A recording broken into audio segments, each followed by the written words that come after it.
Now,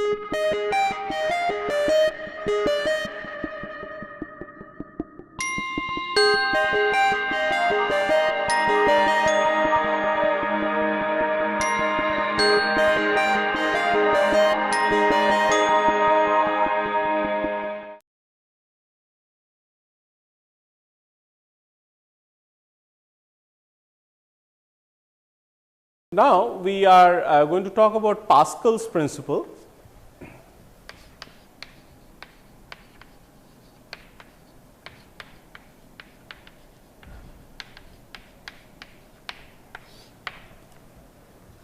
So, this is after Blaise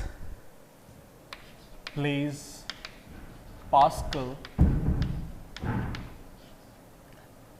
from 1623 to 1662, and Pascal was a philosopher and a scientist from France, a French philosopher and scientist. So, what is said, we'll learn that, but before that try and understand that suppose you have a big container or maybe a lake or a pond, and you want to know the pressure which is at a distance say 100 meter from the surface. So, this is 100 meter and this is the surface of water, and we need to know the pressure. So, the pressure at this point A is equal to the atmospheric pressure plus rho g h, where rho is that of a liquid, say it is water here. So, the rho is 10 cube kg per meter cube for water.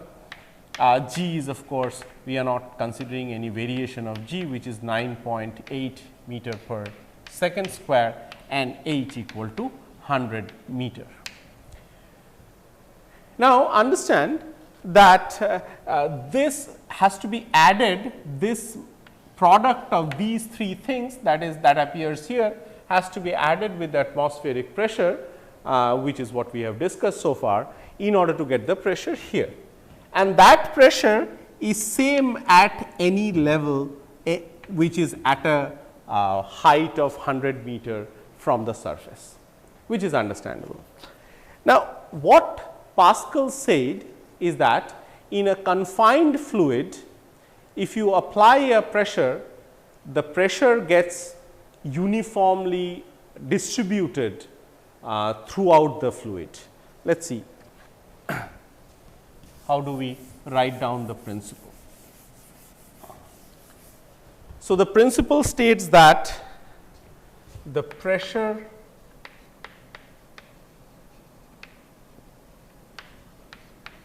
applied to a confined fluid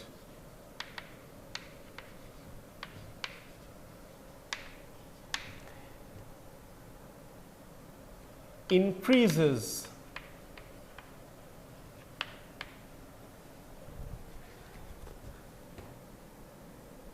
the pressure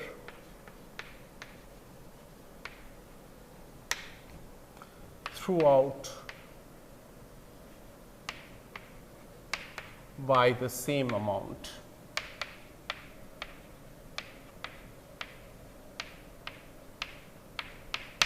So, this is the statement of the principle laid down by Pascal, that the pressure that is applied to a confined fluid increases the pressure throughout the fluid by the same amount. And this has a large number of applications in devising machines, and some of them are a hydraulic brake,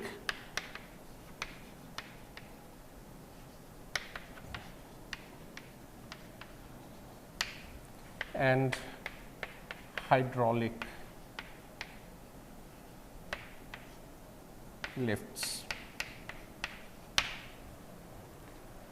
So, let us see what they are, and these are machines which are devised based on Pascal's law. So, let us see the first of them, which is a hydraulic brake.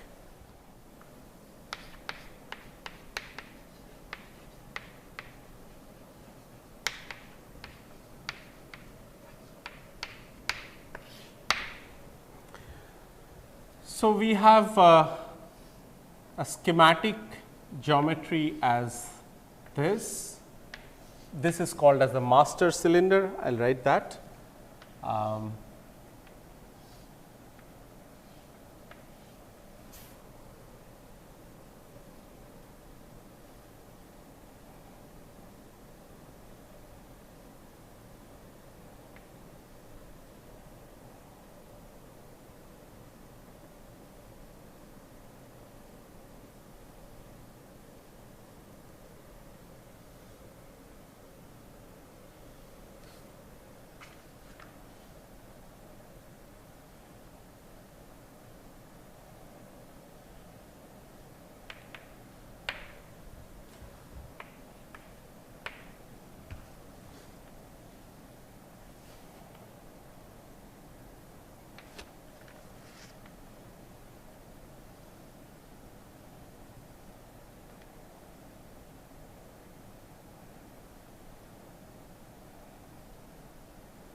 So, not a perfect drawing, but this is called as the master cylinder.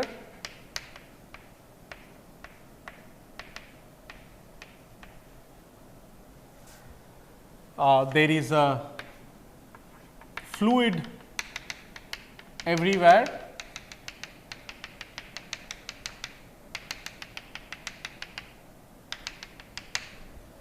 and a pressure is applied or a force is applied to this, either by a piston or by some braking mechanism, and these are called as brake pads.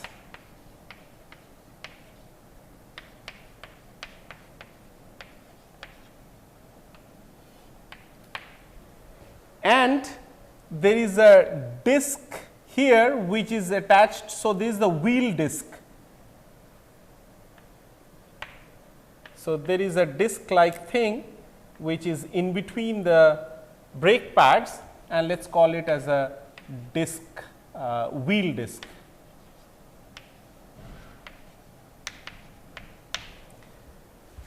So, this is in the context of an automobile, say for example.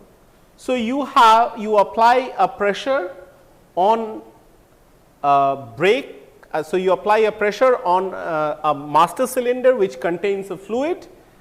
So, this fluid has a geometry like this, the tube has a geometry like this, and they just go and they are attached to two brake pads which are here. These are called brake pads, and these brake pads are they sandwich a disc of a wheel in between. So, when there is a pressure being applied, the brake pads come closer and jam that disc, so that the wheel that was rotating, rather the disc that was rotating along with the wheel will come to a halt. So, this is called as a hydraulic brake. A more interesting application comes for a hydraulic lift.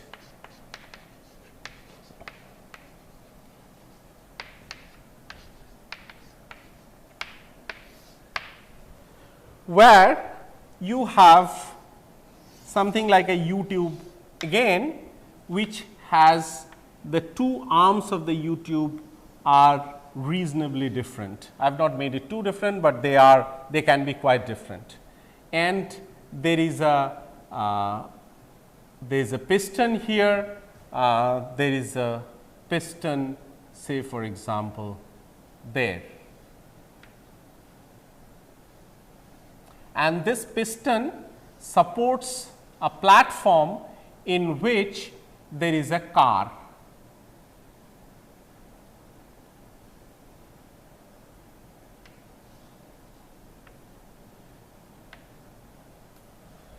So, this is a lift that will be used to lift a car. So, to lift a car you need to give a lot of force, but this mechanism, if you give a small force here, let us call this force given is F in, let us call this area of cross section of this piston or this arm of the U tube be A in, and the pressure here applied is equal to P in, and the same quantities here, let us call that as P out and A out be the area of cross section of this bigger arm of the U tube, and you have a force which is F out that is applied upward on this arm or this piston, and by which the car can be lifted up. So, we have so all these parameters in the left arm, which is thinner arm or rather has lower cross section, they are F in, A in and P in. F stands for pressure, A stands for area of cross section, P stands for the pressure, F stands for force, P stands for pressure and A stands for the area of cross section. Similar quantities are F, P and A, F out, P out and A out. And by Pascal's principle, if you apply a pressure, the pressure will get uniformly distributed everywhere. So, the pressure will increase uniformly all throughout the liquids. So, there is a liquid here, which I of course forgot to say, but this is understood. So, there is a liquid there. So, by Pascal's law, your P in has to be same as P out. This is what the principle says, that the pressure is uniform everywhere. And so, this tells you that F in divided by A in, which is equal to F out divided by A out. So, F out is equal to F in multiplied by A out divided by A in. So, this is the principle of working of a hydraulic lift. So, what it says is that if you apply a small force and make the ratio of the out cross section to that of the in cross section, that is the cross section in the right arm by the cross section in the left arm. If you make this ratio large, you by applying a small force at this point, at the input point, you can get a large force at the output, which will help to lift the car. Okay. And so, if you change by applying a small F in, you can get a large F out. So, this A out by A in, which is a ratio in the hands of the designer of this hydraulic lift, this is called as the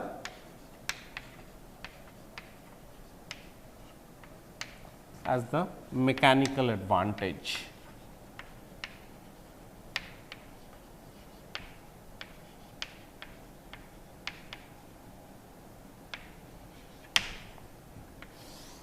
Of the device. So, A2 by A1 or rather the A out by A in output to the input cross section ratio is called as the mechanical advantage of the machine. So, let us take a moment to recapitulate what all we have done.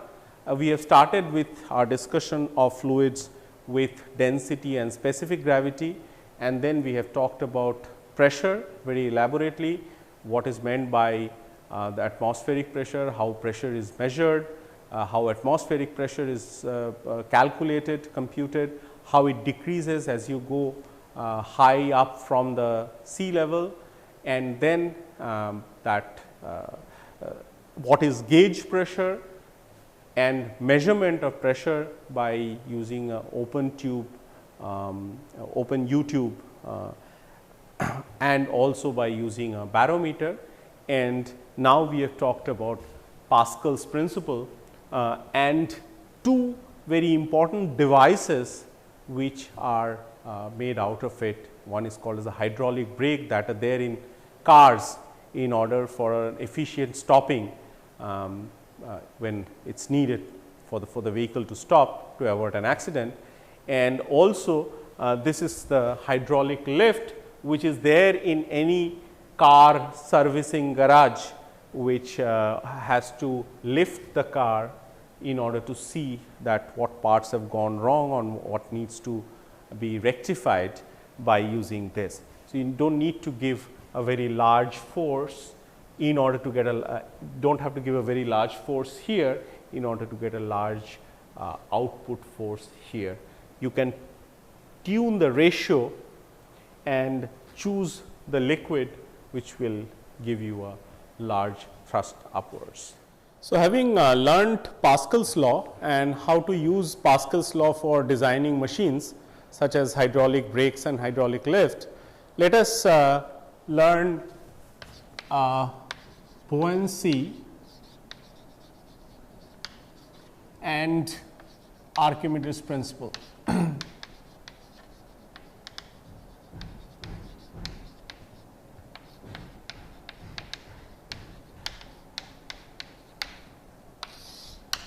So, the question is what is buoyancy? Buoyancy, you have felt it a lot of times that any object when it is placed in water, it weighs less or even something that floats on water. So, which means that it is lighter than water. So, it floats on the water. So, in both the cases buoyancy plays an important role. So, buoyancy is the upward force that is given by the fluid, and so the exact weight of the object in air becomes less because of this upward force that is given by the fluid. So, how do this buoyant forces arise? So, the buoyant forces are arising because of the fluid pressure that it gives. So, this is a cylinder immersed, totally immersed in a vessel containing a liquid. So, the liquid has say density rho, and this is at a height h1, the bottom is at a height h2.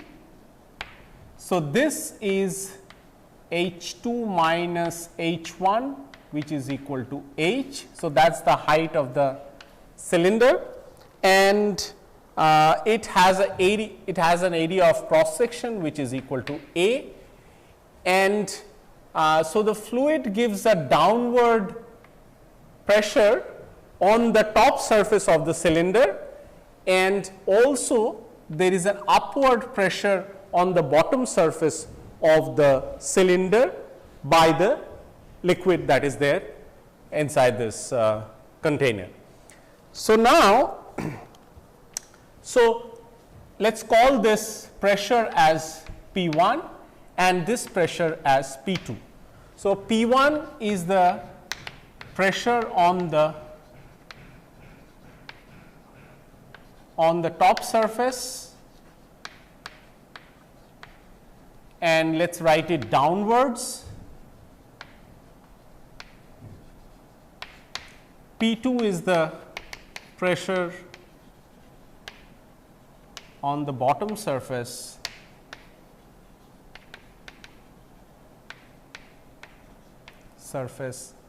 this is upwards.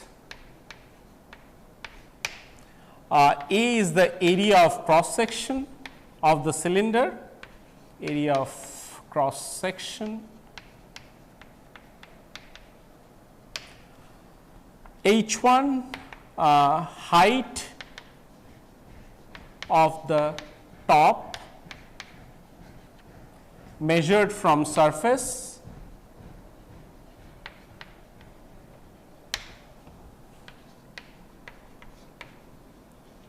and h2 is the height of the bottom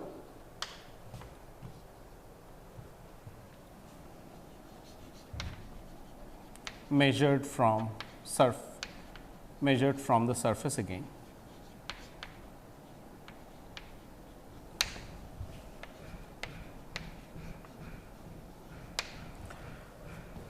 So, now my P1, that is the pressure that is exerted downward, is given by it is a rho g h1. Rho is the density of the liquid, g is acceleration due to gravity, h1 is the height that I have shown here, and my corresponding force that is exerted on the top surface downward is equal to P1 into A, where A is the area of cross section. So, this is equal to rho g h1 A. Similarly, the pressure acting upward on the bottom surface is P equal to rho g h2, and the corresponding force acting upward is given by rho g h2 into A. Now, at equilibrium, that is the net force acting on the cylinder is equal to F2 minus F1, which is equal to rho g H2 minus H1 multiplied by A, which is equal to rho g H into A. So, the net force that acts on the cylinder is equal to rho g H into A. Now, if you recognize that H into A is nothing but the volume of the cylinder, which is equal to rho g V, where remember this rho is the density of the liquid.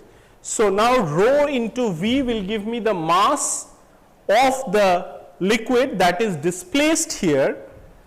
So, this is equal to mg, but this m is not the mass of the cylinder, it is mass of the liquid, because this rho is the density of the liquid. So, this is the mass of the liquid that is displaced because of the cylinder. So, the net force is equal to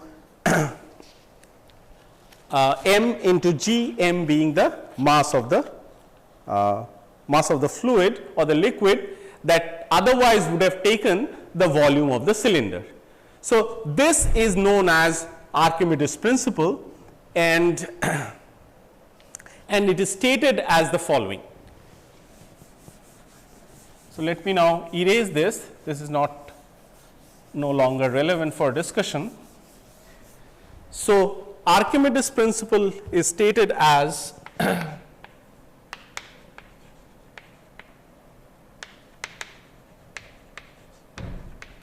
so Archimedes it's 287 to 212 BC, means before Christ.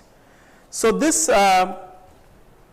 in fact it was proposed in which is before Christ, during that period, and so the buoyant force on the cylinder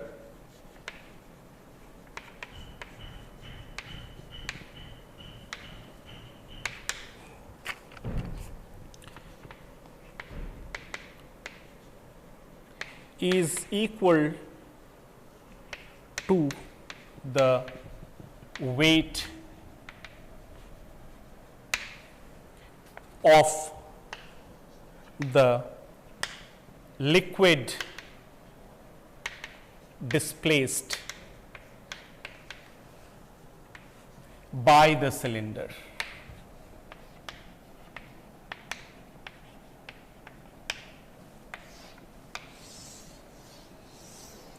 So, this is known as Archimedes principle. I will read it once again. It says that the buoyant force on the cylinder is equal to the weight of the liquid displaced by the cylinder. So, this is known as Archimedes principle, and it is true for also for bodies which are floating on the surface of a liquid or a surface of water, say for example. It does not have to be fully immersed as we have considered the case to be here. It is also valid for objects which are floating on on the surface of the water. So, let us and this principle is equally applicable to all irregular shaped bodies, not only regular shaped cylinder that we have shown, any shape. This statement is independent of shape and size of the object that you are going to consider. So, let us give a very elegant proof of Archimedes principle. So, let us take a container which is again full with say water, in principle any liquid, and there is a irregular shaped object that is there inside the water.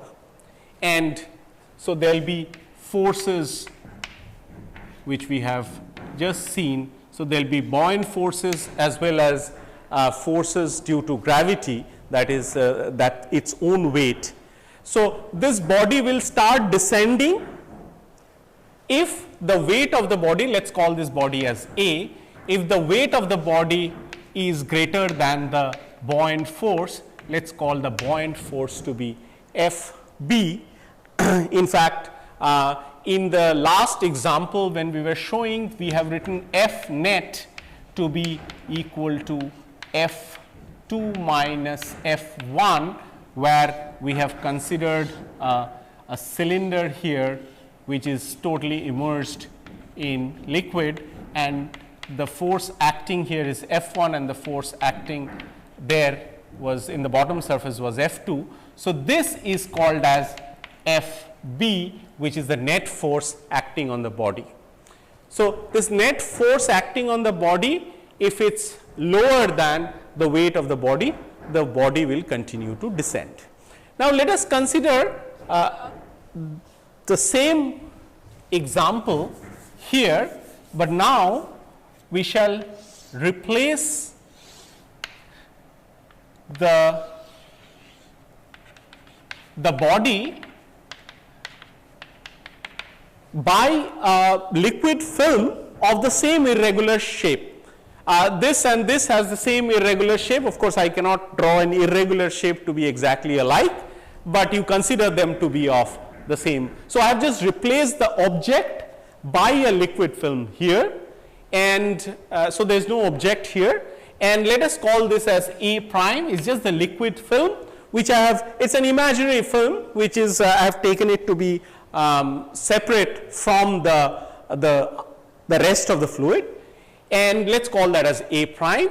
And of course, I know that this liquid film is in equilibrium with the rest of the liquid, and in that case my W A prime, it is equal to Fb,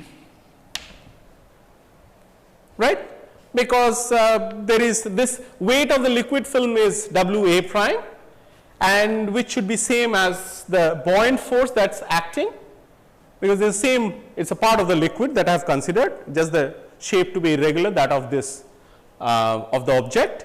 So, now you can understand that this, the buoyant force is exactly same as the liquid or the volume of water or the weight of the water that is displaced by this object, okay? And this is the statement of Archimedes principle.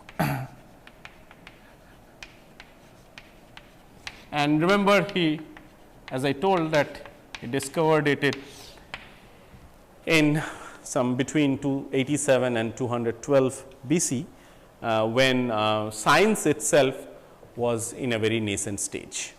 So, let us do a problem to emphasize this Archimedes principle. So, it says that a 10 kg solid object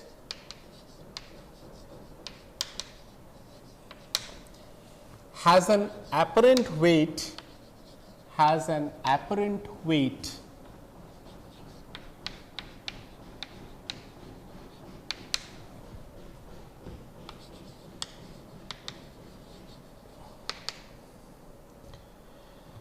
of 8.4 kg when submerged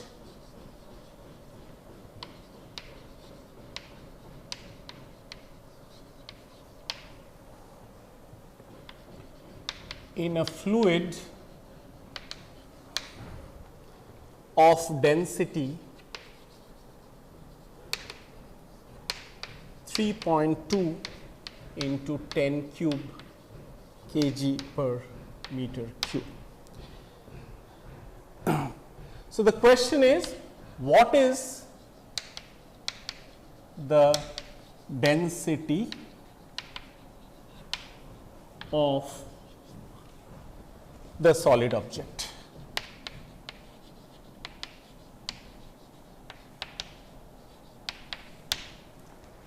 So, a solid object which is 10 kg of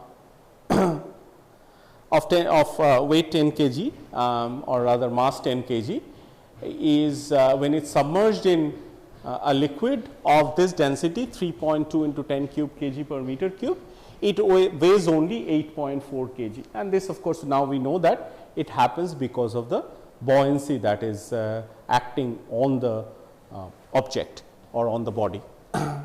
Now, question is, what is the density of this solid object under consideration? So, the apparent weight, let us call it W apparent, this is equal to, so I am giving you the solution of this. So, W apparent is equal to W real and a W B which is due to the buoyant forces. So, this is the apparent weight in the liquid, inside the liquid.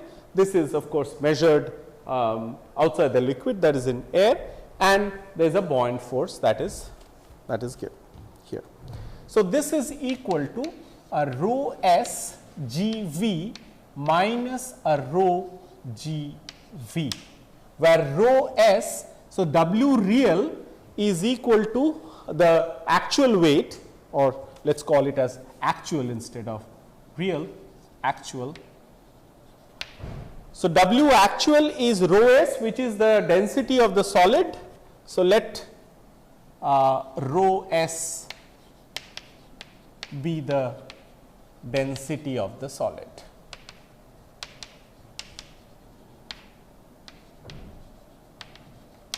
So, it is rho S G V minus W B, which is the weight due to the buoyant force, is equal to rho G V, which is what we have calculated. So, rho is that of the fluid, which is given as 3.2 into 10 cube kg per meter cube, and you have to find this quantity. So, now we can do a bit of simplification and we can write W actual divided by W actual minus W apparent. This is equal to rho S G V, and so we do not know the shape of the object, we just know that the volume is V. The volume is immaterial and will cancel out, and that is why it is not important to know what is the volume. And this also goes back to say that it is Archimedes principle is true for any irregular shaped object and does not have to be of that of a regular shape. So, rho S G V divided by a rho G V, and these V will cancel and the G will cancel as well. So, this is equal to a rho S divided by a rho, which is equal to, so this is equal to W actual, which is 10 kgs, and divided by this is 10 kg minus 8.4 kg. So, my rho s can be calculated as 10 divided by 1.6 into 3.2 into 10 cube kg per meter cube. So, this is equal to rho s, and then the rho will go to the other side, and now I have this equal to 2. So, this is equal to 20 into 10 cube kg per meter cube. So, many solids have this kind of a density. I do not know which solid, that one can find out from the data, the density data for different substances, and so the solid has this density. So, we will proceed further, and now we shall talk about fluids in motion. We have been talking about fluids at rest, and for the first time now we will talk about fluids in motion. And what we need to know about fluids in motion are some of the interesting things that will constitute the discussion for the next part of the lecture. And let us start with streamline flow.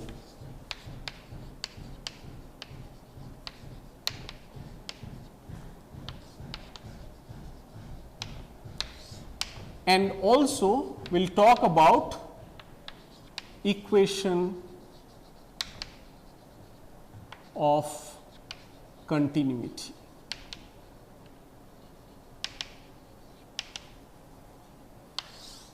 Okay. So, what we mean by streamline flow is the following, that if you open the water tap just a little, then water flows out smoothly from the tap. But when you open it a lot, then the flow of water becomes irregular and uneven, and it gushes out very quickly onto the basin. Now, we are talking about, in this case we are talking about the first situation in which water issues out smoothly. So, what is the technical definition of such a flow, which we would call as streamline flow? The technical definition would be that the tangent to the trajectory, tangent drawn at any point of the trajectory of the fluid should point in the direction of the flow, and in no case it would point in a direction which is different than the direction of flow. And that can happen if the liquid trajectories cross in some form. So, these are liquid trajectories of different liquid molecules, and at this point where there is a crossing of the trajectories, the tangents are pointing along different directions. So, it is not clear that which way subsequently at later times the fluid will flow. So, we are not talking about this kind of motion, rather we are talking about smooth motion. So, let us look at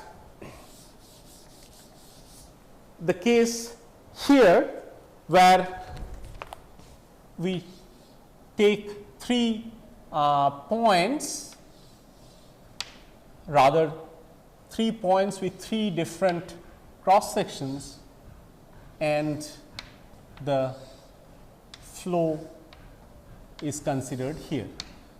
So, this is a point P, this is a point Q, and this is a point R, and the flow of the liquid is given by the arrows. Of course, we are not saying that the flow remains constant at all points. In fact, you would see that the flow is different, the liquid has different velocity here, then it is here, then it is here, and so on. However, there is no crossing of trajectories, and they just flow like this, and so we can coin terms define the velocities at P, Q, R to be Vp, Vq and Vr. So, these are the speeds of the, or rather velocities of the molecule, the liquid molecules that are flowing through these points P, Q and R. AP is AQ and AR are the areas of cross section of these objects, or rather these points through which the fluid is passing. Consider this to be an envelope of a pipe through which fluid is passing, and also the densities at rho P, rho Q and rho R to be the densities. So, these are velocities at PQR, these are areas of cross section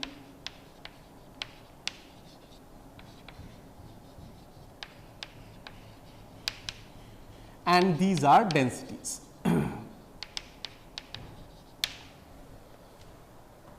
So, now we can write down that whatever liquid is actually going through this area is passing through this area and is also going through this area. So, the liquid, the volume of liquid has to be constant in a during a time delta t at all these 3 points P, Q and R.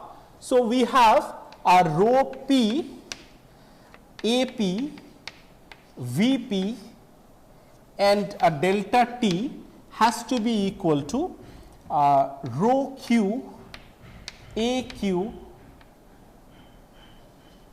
Vq and delta t equal to rho R, AR, VR and delta t. So, this is, so to say that the mass of liquid flowing is constant.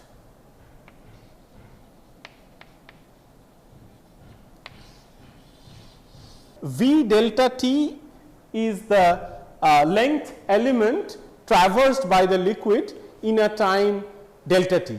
So, Vp is the speed or the velocity. So, Vp into delta t is the length element that is traversed in a time delta t, because Vp is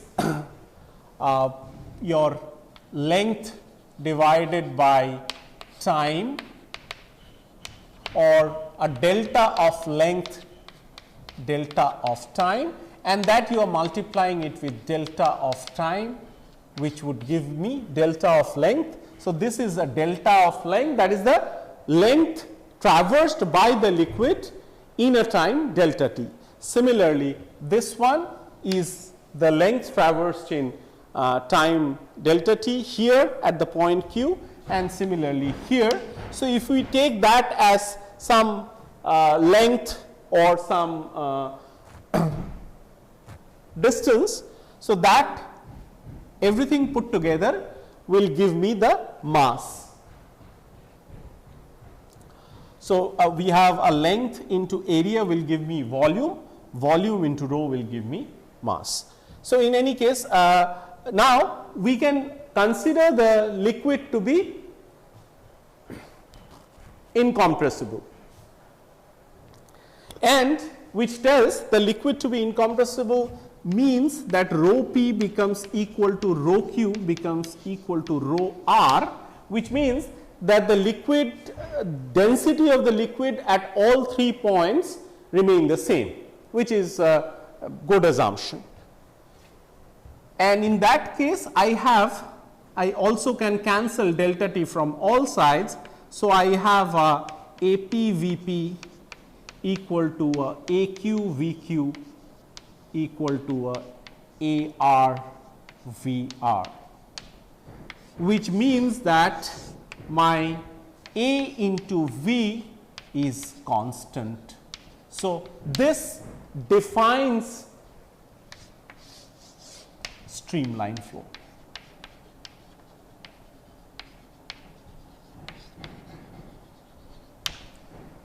A into V is called as the flux or the flow rate. So, AV is called as the flux or the flow rate. So, the streamline flow is defined by a constant flux of the liquid through a given area. That is the definition of streamline flow. So, when is this streamline flow gets disturbed? When you have some obstacle placed in the path of this. So, there are these water streams say coming, and there is an obstacle that is there. So, what will happen is that this will try to go around this obstacle and will instead will have this kind of flow will get modified on the right side of the obstacle like this, and this is no longer streamline flow, because you see that here if you calculate the tangent, it is not really pointing in the direction in which the